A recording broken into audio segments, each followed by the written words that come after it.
Assalamualaikum, salam sejahtera dan salam perpaduan. Saya Muhammad Aziz Rahim bersama anda dalam Berita Pagi Sarawak edisi Khamis 22 Disember. Sarawak bakal menjadi pengkalan operasi terbesar Tayyoudin untuk menghasilkan kapasitor seramik berbilang lapisan bagi memenuhi permintaan global produk elektronik itu. Timbalan Premier Sarawak Datuk Amar Awang Tengah Ali Hassan berkata, Tayyoudin yang terus berkembang di Samajaya membuktikan keyakinan mereka terhadap kerajaan Sarawak walaupun menghadapi ketidaktentuan ekonomi global dan ketegangan geopolitik. Datuk Amar Awang Tengah menjelaskan ini akan menjadikan Sarawak sebagai pangkalan pembuatan global serta operasi terbesar termasuk Jepun, Korea Selatan dan China. Beliau berkata demikian ketika mengadakan lawatan rasmi ke Jepun dan melakukan pertemuan dengan Presiden dan Ketua Pegawai Eksekutif Tayyoudin Company Limited, Shoshi Tosaka di Niigata, Jepun. Dalam pada itu, beliau yang juga Menteri Perdagangan Antarabangsa, Industri dan Pelaburan turut dibawa untuk melihat kemudahan canggih Tayyoudin bagi proses pembuatan di Niigata yang akan direplikasi di Loji Baharu Sarawak. Justru itu, beliau mengalukan pelaburan Tayyoudin dan memberi jaminan kepada pihak berkenaan bahawa kerajaan Sarawak akan membantu usaha bagi memastikan projek itu dapat dilaksanakan dengan jayanya di Sarawak. Sarawak disifatkan sebagai sebuah negeri dengan pentadbiran yang unik kerana menerapkan teknik kejuruteraan sosial dalam pelbagai polisi yang dilaksanakan. Timbalan Premier Datuk Seri Dr. Sim Kui Hian berkata, pendekatan yang penting dalam intervensi sosial itu penting ke arah memperkukuhkan lagi inklusiviti bagi memastikan semua golongan rakyat menikmati manfaat pembangunan negeri. Datuk Seri Dr. Sim memberi contoh dalam bidang pendidikan, Sarawak telah mengambil langkah menyediakan silibus antarabangsa kepada semua golongan masyarakat dengan memperkenalkan sekolah antarabangsa di bawah Yayasan Sarawak. Beliau menjelaskan ia bertujuan untuk memastikan kanak-kanak daripada golongan B40 dan M40 turut dapat menikmati pendidikan antarabangsa yang kini hanya terhad kepada golongan T20. Katanya lagi, usaha ini bakal melahirkan lebih ramai bakat tanpa perbezaan sekaligus mengekalkan keharmonian di Sarawak. Beliau berkata demikian pada majlis makan malam anjuran Institut Kimia Malaysia IKM Cawangan Sarawak di Kuching. Dalam pada itu, beliau turut menekankan Sarawak memerlukan lebih ramai para saintis dan jurutera. Jelasnya ini bagi memenuhi permintaan pasaran kerja dalam fasa baru pembangunan negeri di bawah strategi pembangunan pasca COVID-19 2030 yang berpaksikan teknologi digital dan teknologi hijau. Peka terhadap sebarang perubahan cuaca dan persekitaran. Itu nasihat kepada orang ramai yang berhasrat untuk melakukan aktiviti riadah dan berkelah. Pengerusi Lembaga Pelancongan Sarawak STB, Dennis Ngau dalam memberi nasihat itu berkata, masyarakat perlu ambil serius terhadap perkara penting tersebut bagi mengelakkan sebarang berlakunya kemalangan jiwa. Dennis Ngau menjelaskan aspek keselamatan perlu dititikberatkan apabila melakukan aktiviti riadah dan sentiasa berwaspada terhadap perubahan persekitaran. Lebih kepada melihat apa yang telah berlaku dan membuat planning yang sebaik mungkin. Don't take things for granted. I think that is the main word yang kita perlu pakailah. Don't take things for granted. Benda yang kita rasa macam mungkin tidak mendatangkan bahaya, then we have to now need to look at it seriously, and the bottom line is don't take things for granted. Katanya kelalaian mengambil berat ke semua aspek tersebut akan mengakibatkan berlakunya tragedi tidak diingini. Dennis berkata demikian kepada media selepas menyampaikan hadiah pertandingan fotografi dan videografi Hidden Gems of Sarawak anjuran STB di Kuching.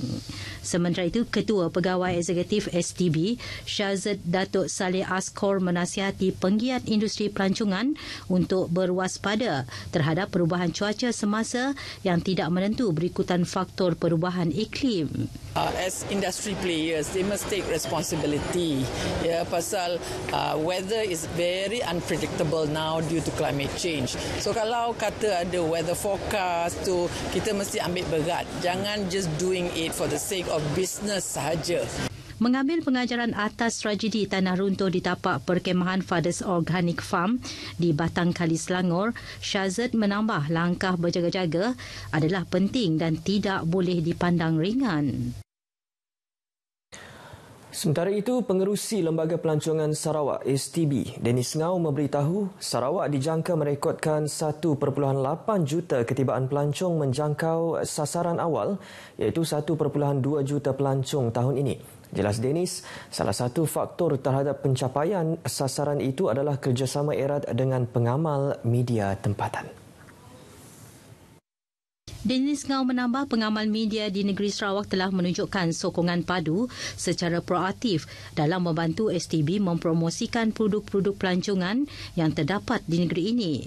Justru itu, beliau berharap kerjasama itu dapat diteruskan agar lebih banyak produk pelancongan negeri dapat diketengahkan ke peringkat antarabangsa.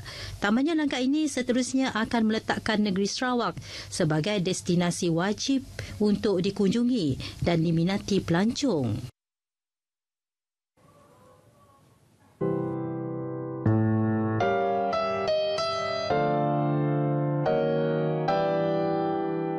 Selamat menyambut Hari Krismas kepada semua warga Kristian di mana jua anda berada, terutama sekali anak Sarawak.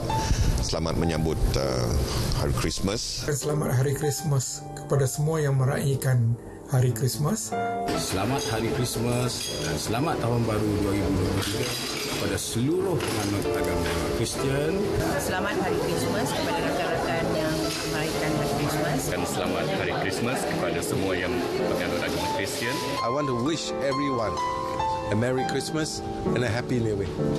I wish everyone a Merry Christmas and a Happy New Year. I would like to wish all the Christian friends a Merry Christmas and all the Cebu people a happy and prosperous New Year.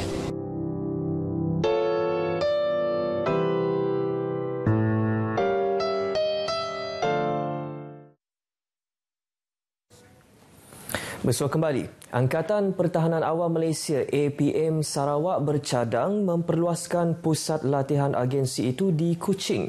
Pengarahnya Abdul Wahab Rahim berkata kapasiti fizikal ibu pejabatnya yang sedia ada di Jalan Demak yang hanya berkeluasan 2 ekar tidak mampu menampung program latihan yang lebih luas dan strategik.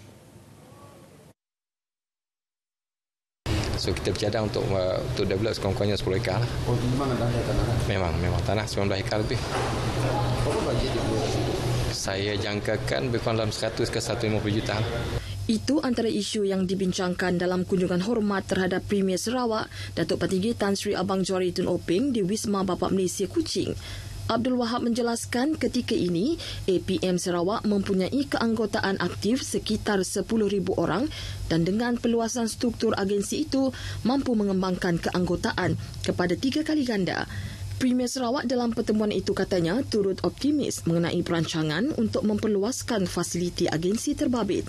Sementara itu, Datuk Patinggi Tan Sri Abang Johari turut menerima kunjungan hormat daripada Ketua Pegawai Eksekutif Perbadanan Kemajuan Filem Nasional, FINAS, Profesor Dr. Muhammad Nasir Ibrahim. Kunjungan hormat ulung dari CEO FINAS yang dilantik tahun lepas itu bagi memberitahu aktiviti yang telah direncanakan dan dilaksanakan di Sarawak sepanjang tahun ini. FINAS katanya akan terus menyokong industri kreatif di negeri ini dalam usaha melahirkan lebih ramai pemain industri kreatif. 3 orang suspek sindiket pengutip kad ATM yang dikenali sebagai kumpulan Jason tumpas dalam satu tangkapan yang dijalankan pasukan polis daripada bahagian risikan dan operasi bahagian siasatan jenayah komersial Ibu Pejabat Polis Daerah Sibu.